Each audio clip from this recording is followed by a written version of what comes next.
some rowdy Canadians on. You know? Rowdy Canadians? Rowdy Canadians. Is there such thing? Oh, man. Is there such thing? We need... Don't you know? Hey, they play hockey.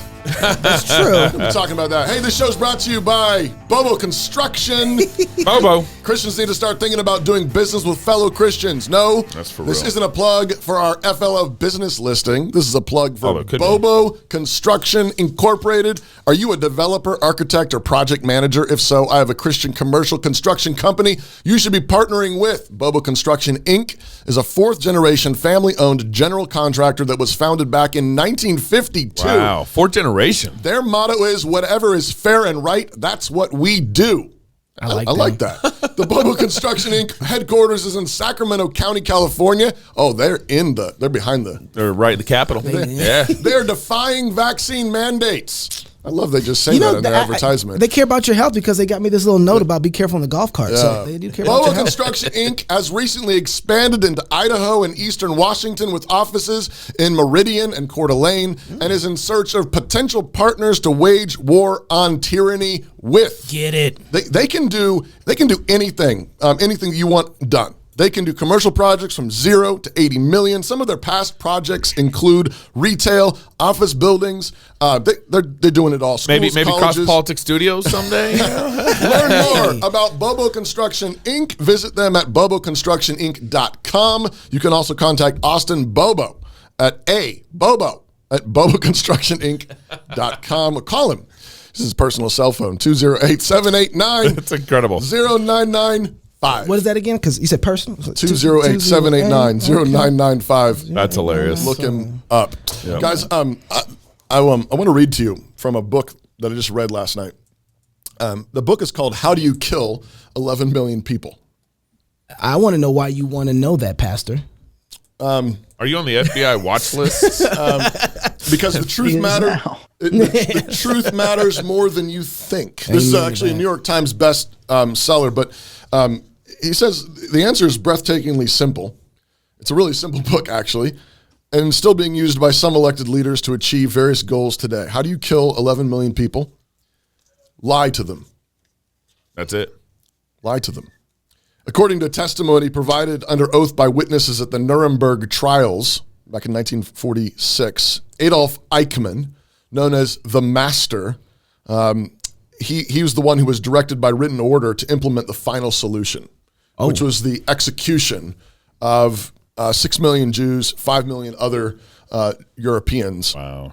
And he explains how he did this. And an intricate web of lies to be delivered in stages was designed to ensure the cooperation of the condemned but unknowing Jews. First, as barbed wire fences were erected encircling entire neighborhoods, Eichmann or his representatives met with Jewish leaders to assure them that the physical restrictions being placed upon their community in what later became known as ghettos were only temporary necessities of war. As long as they cooperated, he told them, no harm would come to those inside the fence. Second, bribes were taken from the Jews in the promise of better living conditions. The bribes convinced the Jews that the situation was indeed temporary and that no further harm would befall them. After all, they reasoned, why would the Nazis accept bribes if they only intended to kill us and take everything away? These first two stages of deception were conducted to prevent uprisings or even escape. Finally, Eichmann would appear before a gathering of the entire ghetto, accompanied by an entourage of no more than 30 local men and officers of his own, many of whom were unarmed, and he addressed the crowd in a strong, clear voice. According to sworn statements, these were very likely his exact words. Jews, at last, it can be reported to you that the Russians are advancing on our eastern front. I apologize for the hasty way we brought you into our protection. Wow. Brought you into our protection. Unfortunately, there was little time to explain. You have nothing to worry about. We want only the best for you. You will leave here shortly and be sent to very fine places indeed. You will work there. Your wives will stay at home, and your children will go to school. You will have wonderful lives. You will all be terribly crowded on the trains, but the journey is short. Men, please keep your families together and board the rail cars in an orderly manner. Quickly now, my friends. We must hurry. The Jewish husbands and fathers were relieved by the explanation and comforted by the fact that there weren't more armed soldiers. They helped their families into the rail cars. The containers, designed to transport 8 cows, were each packed with a minimum of 100 human beings and quickly padlocked. At that moment, they were lost. The trains rarely stopped until well inside the gates of Auschwitz. Oh. And now this from one of the Canadian health ministers. So in terms of the proof of vaccination, we'll continue to monitor the data and make recommendations to government. A basic means of protecting individuals is stopping the mixing of unvaccinated and vaccinated. And if our cases continue through and after the holidays, we would make recommendations of government to continue the certification process in play. But we'll continue to review the data. Review the data. Andrew Bartolo is the teaching elder at Encounter Church in Kingston, Ontario, Canada. He's project manager for the Church Must Gather initiative for the Liberty Coalition of Canada. Dr. Michael Thiessen is co-founder, president of Liberty Coalition Canada, and the pastor of Grace Baptist Church in Alliston, Ontario. Gentlemen, thank you for joining us on CrossPolitic. Thanks for having us, guys. And it's D. Bartolo. You almost got it. You were like so close. So close. Well, see, he said Bartolo so the government couldn't find you. See, yeah, that'll help. That'll help. I was trying to protect you. You Italians are so specific, Andrew. You know what? Bartolo is a Spanish name that means wagon driver. My last name means son of a wagon driver. So, for what it's worth. Moving up Son of a wagon driver. Love your roots, bro. Love your roots. You know what I'm saying? I promise to call you that from now on every time. So, Michael, Hey guys, good to be here. given what I just read about the lead up to Auschwitz and what this health minister from Ontario just said, how far along is Canada down this authoritarian path? Oh, he's so stunned. He just froze. yeah. Wow, it's that bad. Wagon driver. Yeah. What? Son of a wagon. That's son of a wagon driver to you. Yeah, Pastor, son of a wagon driver. Yeah. Why don't we start with you, and hopefully Thiessen can get back on. Yeah, I think that we have successfully divided our population into two groups of people. And I think one group is the diseased, unclean group that must be separated from the rest. And they need to be re-educated. They're cut off from certain privileges that the others get to enjoy. And, you know, they don't listen. They don't agree with what's going on. They don't buy in the narrative. And then there's another section of the population that can go to restaurants and watch sporting events and now actually fly. You can't fly if you're a part of this diseased, unclean group. You're not allowed to get on a plane inside or out of the country. So as far as that's concerned, when we're there, we're definitely there. Pastor Andrew, before, let's say, January 2020, where were you at in thinking about Canada's liberties and, you know, authoritarianism? Were you kind of sitting cushy before January 2020? I mean, we weren't thinking about these things. I think that we just kind of grown up in a system where it seemed that the government wasn't encroaching on us that much. It seemed like we kind of, at least in the church, they kind of respected us. They let us do our thing, and, you know, we paid our taxes. And I think what's been highlighted after the fact is that their hands are in way more than we thought. And there's a lot more going on, and everything, education, the media, everything. And we thought it was okay until they actually started encroaching on the church. Now, Michael, are you back? I am. Yeah, I'm back, guys. Okay, great. So the Liberty Coalition was started because a bunch of churches and businesses were trying to push back against the authoritarianism. And so you guys started the Liberty Coalition. Is that correct? Is that how it kind of came about? Yeah, we're actually on our coming up on our first year anniversary. We launched Liberty Coalition Canada January 9th, 2020. And, short end of the story is that about 5 or 6 of us pastors had been charged already. We had constitutional lawyers coming to our defense, and really we started talking about this very early on in the pandemic with Christian lawyers who were so concerned about the constitutional infringements. But they started coming to our defense and saying, hey, how can we help? And then we had a few politicians who wanted to talk.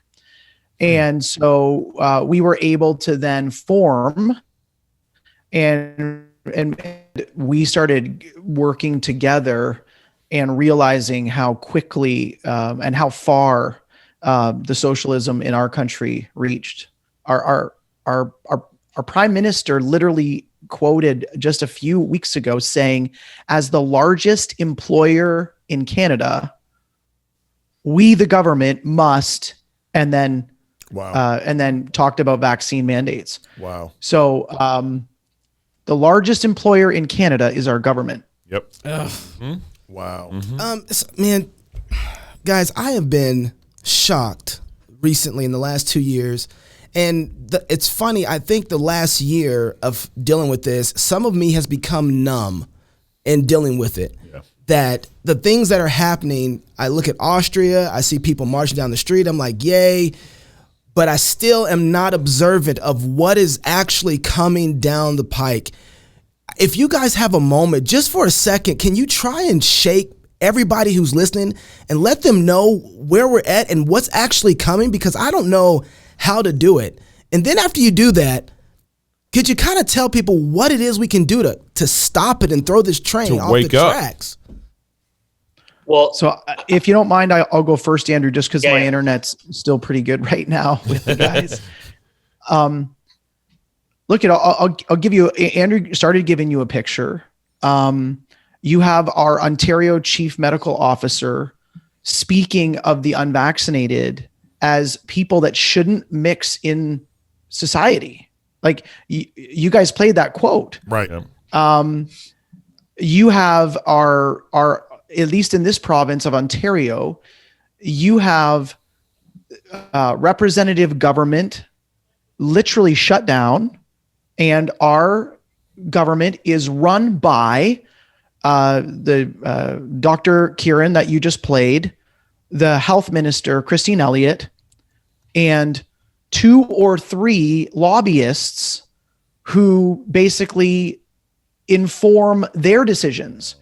So our entire province, and then of course the rest of Canada is heavily affected by Ontario because we have the majority of the population of the country. Right. And you have police surveilling churches still. You have people going into churches, taking photos of what's going on in churches in order to report it to the police. You have, in one of our provinces, you have limits on restrictions again on churches, and they're looking into vaccine mandates to get into churches. You have thousands upon thousands of people losing their jobs, including police officers, doctors, nurses, who have intelligent medical reasoning. They have religious foundations to resist the coercion, and it is all being ignored. We have not had one win in court in Canada. So we got your news quite well, guys, right? So you guys have had some big wins in court. You had the California win. Right. You had the 9 Marks win. Mandate wins. We have not had one win in a Canadian court as of yet. Wow. Not one. Michael, real quick before we get to Andrew, I just want to follow up on something you said. You said representative government has been shut down. And what do you mean by that? Okay. So these mandates in Canada, they have an expiry date. And every single time we get to one of the expiry dates, the elected officials get together and they all vote to extend the emergency measures. And then from then on, they can debate, they can meet, they can do whatever they want. But the mandates give unilateral control of the province. I see. To the 3 people that I just mentioned, or the 4 people. You notice I didn't even mention the premier of our province. He's not in control. He sits off into a corner and gets told by his polling managers and his campaign leaders what to do. They tell him what to do. They are both paid lobbyists, and then you have the health minister, and then you have the chief medical officer. Right. Those people make the decisions for our province, and nobody else does. Got it. The representatives maybe have a chance at ending something if they would, but that's not happening. And in the meantime, all they're doing is passing it off to those medical whatever elites every time they have an opportunity. Yes, absolutely. Andrew, I want to hear from you. So how do you interrupt this pattern? Same question. How bad is it? And can you say something to wake up Americans who maybe think, hey, we got a few wins, we're good to go? Well, certainly what you don't do is you don't write an article with the Gospel Coalition Canada telling Americans to ignore Billies. That's probably a really terrible way to start. So I guess one thing would be stop paying any attention to Big Eva, because they're full of cowards and compromisers. So stop that. Bars. Don't follow TGC anymore. Don't pay attention to them because they're irrelevant. So that's the first thing. Probably turn off your news, because all the media is government funded here. So everything you watch on the TV, it's all the same messaging. So with those things in mind, I think what we're doing, and the only thing we can do, is we have to be public about our churches being open, restriction free, willing to pay the cost. I mean, you guys have had some guys on your show that have taken a number of arrows, Jacob and Tim and James. And so we have to continue to be meeting open, restriction free, public about it, bold about it. I'm not a pessimistic kind of guy. I think, unfortunately, we're at the point where most of the lines have been drawn. And so most of the churches that have decided we're going to simply comply have complied. I don't think anything's going to wake them up at this point. I certainly don't think some of the crazy radical sexual agenda stuff is going to wake them up either, which is next down for us. Yep. So I think at this point, we have to continue to be bold in what we're doing. I'm thankful for guys like you. I'm thankful for Founders Ministry for shining a light on what's going on here and for drawing attention to it. I have friends in the States. I talked to them about what's going on. I had a conversation the other day with a guy, and he said, you got to get out of there. You got to get out of there now. He had no idea what's going on up here because no one's highlighting it. Yeah. But we continue to press on, and our churches meet. Amen. You asked the question, what's going on, where the state of things. I think I'd mentioned to Gabe that Bill C-4 passed in the House, and it recently passed in the Senate, and it's received higher assent, royal assent, which means as of January 8th, if you counsel a man and say, I know you have desire to be with another man, but you should be with a woman, or if you tell a 6-year-old girl that even though she thinks she's a boy, she's a girl, you could go to jail for that or probably get hefty fines. Wow. So that's where we are. Wow. So Can I jump in on that, guys? Yeah, Please. Andrew painted a dark picture there, but it's even darker than that. I want you to imagine. Yeah, please bring more. I want you to imagine something for a moment. Okay.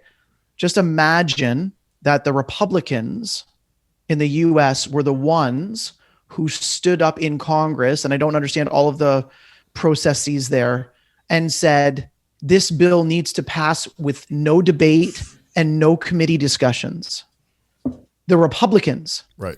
And then the Democrats stood up and said, yes, absolutely. And then they all got up in the House and they went across the floor and they hugged and they shook hands. Remember, during a pandemic, while in our province, it's still illegal not to socially distance inside and not to wear masks. They break social distancing rules and they walk across. If the Republicans and the Democrats, that is what's happened. What happened was it was a conservative MP who is trying to get out ahead of the narrative that conservatives are homophobes and transophobes, who said, we want we want a unanimous consent. And by doing so, it skipped 5 levels of accountability. It skipped any debate, and it skipped any committee possible situations where they would put it away to a committee to look at. Number 2, then a week later, as Andrew already described, the same thing happens in the Senate. It is a conservative senator who asks for unanimous consent. Yeah, no dissent. Not a single conservative cast a dissenting vote. there is not a single politician in Canada. Now, listen, I'm going to read the bill to you guys because this is how dark it is. I'm going to read the bill to you. Please. This is what it says. This is the preamble of the bill. Whereas conversion therapy causes harm to humans who are subjected to it. And let's just, for our Christian mindset, use the word conversion therapy, meaning whereas converting people to the Lordship of Jesus Christ, okay? Yeah. Converting people to a biblical sexuality, okay? Right. So it says that is a harm to persons who are subjected to it. And whereas conversion therapy causes harm to society, and listen to this, because among other things, this is right in the bill, because among other things, it is based on and propagates myths. They use the word myths and stereotypes about, and then they go sexual orientation, gender identity, gender expression. So if you stand, and every guy can do it right now, and you just look downward at your junk and you go, oh, I'm a guy. Mm-hmm. Because I got one of those things. That is considered myth in Canadian law. Yeah. Like for a young lady to start developing and wanting to be a mother and developing the body parts to do it, for her just to, it's called body affirmation, right? You guys know Nancy Pearcey's book, Love Thy Body. Like just simple, to affirm your body and to say it out loud and to tell somebody to affirm their body is myth according to Canadian law right now. So you guys ask, what do we do to shock Americans awake?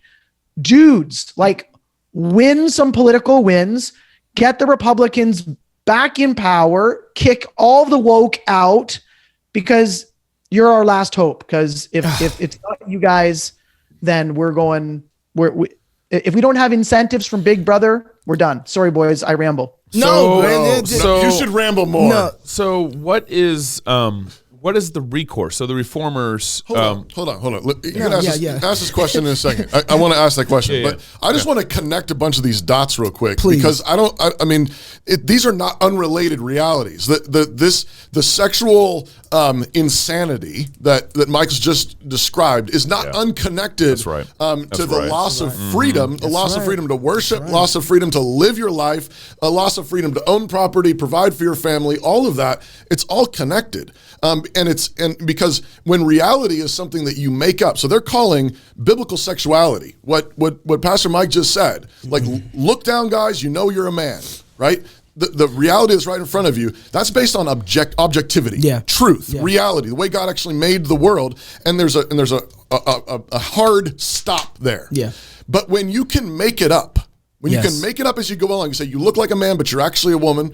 You look like a woman, you're actually a man. Okay, they can make anything up. It doesn't matter. They can make anything up. They can define freedom for whatever they want it to mean. They call reality myths, and what they're calling reality actually is the myth. Like they're making it up, and that's right. And that's the heart of tyranny. That's the heart of tyranny, is to be able to make it up. And it goes back to the garden. This is the satanic lie. You can be like God. You better preach. You can make reality whatever you want it to be. And when you hear that, that means there's no brakes on that car. There's no. And it goes back to your original reading in the book. Yeah.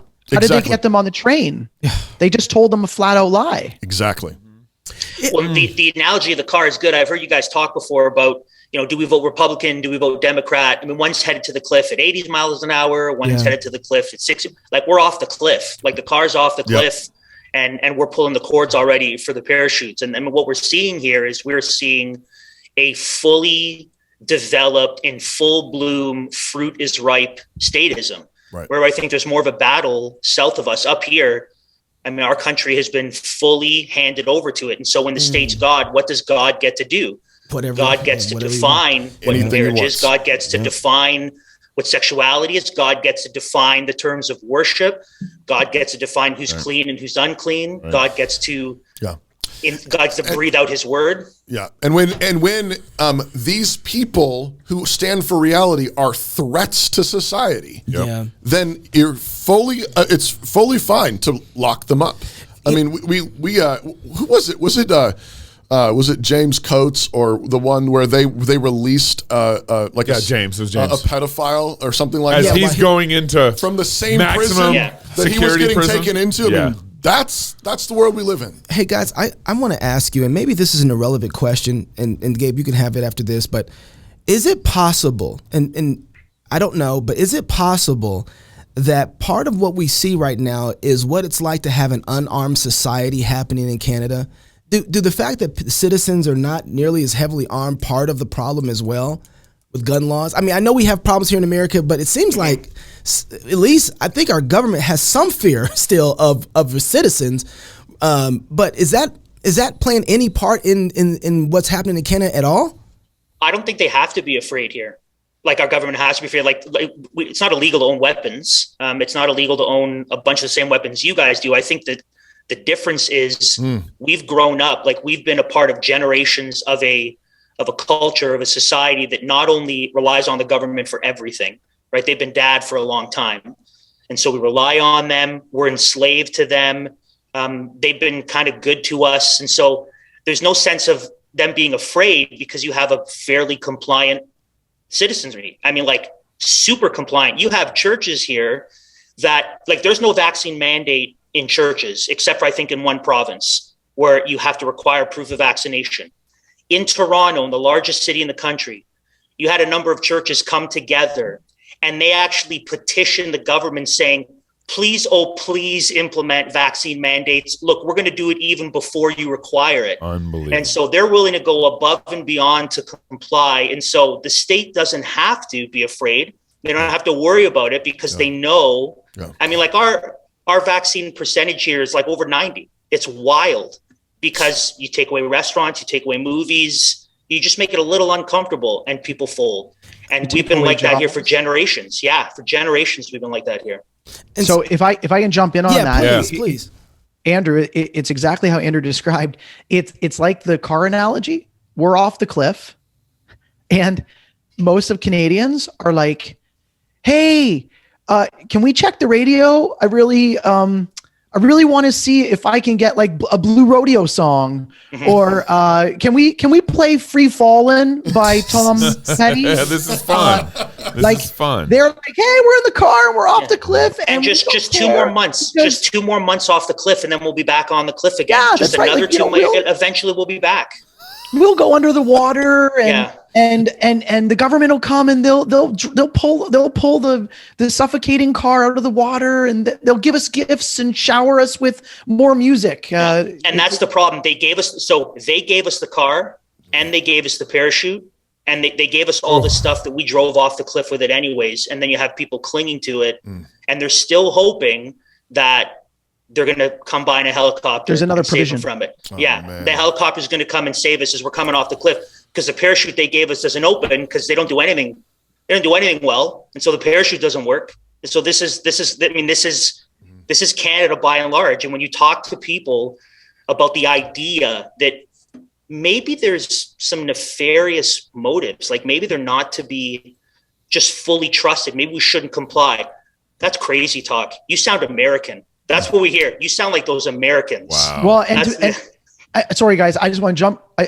And not only do you not, I don't even think you can be accused to be American anymore, because this is my message to your American viewers.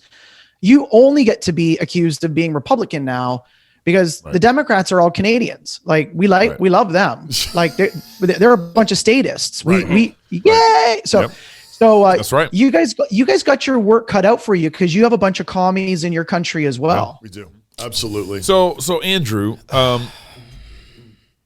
what is the church? What tools does the church have, and what are you guys doing to at this point in the game? Yeah, at this point in the game to fight. Well, I think one of the things that we've realized is, there are a few options. One is just flee, and some people have done that. Some people have made escapes south of the border to more conservative leaning states because work allows it. Some people have decided to move to the middle of nowhere and just homestead and be totally separate from anyone and everything, which is dangerous because you're separate from church and from community. Yep. And so, but then there's guys like Mike and I and pastors we're connected with, and our mentality is, no, we're not going to run away and hide. no, we don't believe we're losing. We believe that the kingdom of God advances. It's an offensive. Amen. That we bring all things under the lordship of Christ, right? We believe that the gates of hell will not be able to withstand it. Amen. We also know history, that the people who build institutions that are worthwhile, the people who build schools and hospitals and actually build cultures, these are Christians who do that. Amen. And they've been doing it for 2,000 years. And so what we've decided is that we're going to stay and we're going to build strong, thriving Christian communities. We're going to be discipling other pastors and other guys in the country. I mean, part of my work with the Liberty Coalition has been connecting with guys like coast to coast, finding men whose churches have been open and restriction free, connecting with them, encouraging them, trying to network them with other like-minded guys, and building. I mean, I had a conversation with Jared Longshore last week. What you guys have done and been able to build in Moscow, like this is a decades-long process. We want to be intentional in building that kind of stuff here. We don't just want to run, right? I think the mentality, and I think in some ways it's also a certain kind of view of eschatology and of the kingdom of God that leans itself toward, let's just get in our fallout shelter. After 75 years, when the nuclear stuff fades, we'll reemerge. And our mentality is, no, we're going to push back. We're going to start schools. We're going to actually be self-sustaining.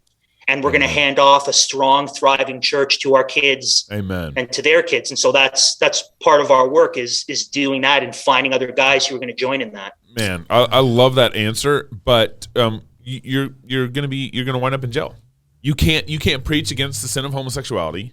If your church can't be open without going to jail. Well, then the jail's about to get converted, Gabe. Then the jail's about to fall. Amen. Okay, It's a challenge. It's a challenge. I'm all right. I'm all right. I'm just. Well, so what we do is You can't raise your family.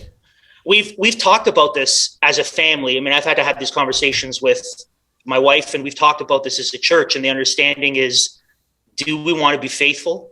Do we want to be obedient to Christ? I mean, we look back with such warm feelings regarding the reformers. I mean, we love what they did and we love the stories. And then, okay, now it's our time. Oh no, I'll be those other guys. And so it's the church we've decided is we're going to be obedient and we're going to be faithful. We're going to be wise, right? It doesn't necessarily mean that we need to fling open our doors and say, hey, police and media, come in here. We don't want to do that, right? We can be shrewd, but are we going to be faithful and pay the cost? Or are we not? I mean, Amen. If you're not willing to take up your cross, you're not worthy of being my disciple. That's what Jesus said. You're not worthy of being my disciple if you're not willing to join the death march. And so we'll be wise, but if it's going to cost them, we have faithful brothers already in this country who've taken a number of arrows. They've been to prison. They've been released. They've had tons of fines. The Lord has provided. Dr. Michael, last words to you, sir. By the way, Andrew's being totally behaved. He's one of the funniest guys I know. And he's presenting his resume to Fight, Laugh, Feast. He's virtue signaling. What resume? There's no resume, Mike. There's no resume. Just in case he has to go to the U.S., he wants to make sure you guys know he's a post mill and he wants to make sure you guys. Hold on. No. Mike. All of this stuff. Don't slander. I'm not post mill. I'm on mill. Oh, come on. So I'm Mill. So positive. No, you ain't. Yeah. I know. You son of a wagon driver. You ain't on there. I'm an amillennial wagon driver. You know what? Was that like a? I think when we call him a wagon driver, that's like a microaggression. Anyways, I'll just say, I think there's a few things. We are honestly praying for courage in the U.S. because Canadians are affected by U.S. politics. So my message to your viewers is, if you want to see a free Canada, you've got to stay a free America. Because our prime minister will only ever go as far as that which will work for a relationship with the United States. And if our prime minister knows that a good partnership with China and a good partnership with the U.S. is going to flow naturally into soft totalitarianism, then our prime minister will go as far as he possibly can to re-engineer our society. So my first point is Christians all across North America, including the United States and in Canada, need to return to proclaiming Christ's authority in every moment. We have a great joke, and I've told it like 50 times in the last 2 weeks because I love it. But at our church, it's like, if any pagan ever questions you, you just say, "Kiss the Son, lest he be angry with you." That's it. Just, you don't have authority, you don't have morality, you do not have a position to suppress the church. We are the voice piece of God. We're the megaphone of the Lord, and we need to speak to you about your behavior in government. And it's vitally important that Americans do that the way you've already been leading, and you get better at it and you win. So if you want to save if Canada is to be saved, America must be saved. And then number two, I just want to say that we are praying for revival, and that is really, for me, why we're in the public fight, because what we are learning is that the more we speak about the Word of God, the more we apply the supremacy of God and the authority of the Lord and the sufficiency of the Word to real life issues, people will have the opportunity to repent, and they'll have the opportunity to turn to the Lord. And it has been the shame of the North American church that we have hidden the words of the Lord from society. That's right. So we need to rebring the words publicly. And I'm hoping for great revival, because we've been so pathetic for so long. No wonder we're getting exactly what we deserve. Amen. Yeah. So maybe some people got to go to jail, but it's going to be like Chocolate Knox referred to. It's going to then revivals come into the jails. Yeah. Amen. Amen. Man, you guys are encouraging. Yep. This is the kind of potent gospel. When you stand here the way these men are standing, Amen. This is glorious. And, Absolutely. And revival's coming. Pastor Michael, Pastor Andrew, thank you guys, man. Praying for you. We're here America, for you guys. Yep. America, listen, are you waking up? Man. Woo, more CrossPolitic coming up next.